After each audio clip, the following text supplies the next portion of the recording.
ఆ తల్లి గొప్పతనం ఎక్కడుందంటే, దుర్గా అని ఒక ఆయన ఆర్తితో అన్నాడు. ఆయన ఏదో బెంగతో ఉన్నాడు, ఏదో భయంతో ఉన్నాడు, ఏదో బాధతో ఉన్నాడు. దుర్గే స్మృతౌ హరసి భీతిమశేష జంతోహో.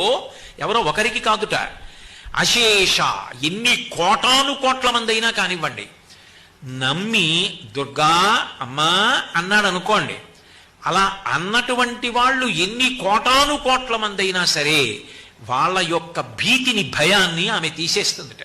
దుర్గే స్మృతౌ హరసి భీతి మశేష జంతో స్వశ్చై స్మృత మతిమతీవ శుభాం దదాసి. ఆయనకేం కష్టం లేదు, ఆయన సుఖంగా ఉన్నాడు, హాయిగా ఉన్నాడు. ఆయన అమ్మని తలుచుకోకుండా ఉండడు.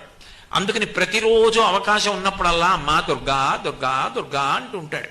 అప్పుడు ఏం చేస్తుందంటే మంచి బుద్ధినిస్తుందిట.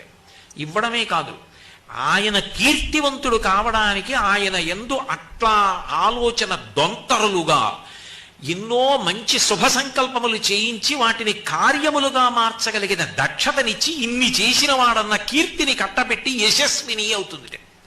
అందుకని స్వశ్చై స్మృత మతిమతీవ శుభాం దదాసి. ఆ తల్లి దారిద్ర్య దుఃఖ భయహారిణి కాత్వదన్య. నువ్వు తప్ప ఎవరమ్మా ఇచ్చేది? దారిద్ర్యమును లేదన్న మాటని ఆమె తీసేస్తుంది.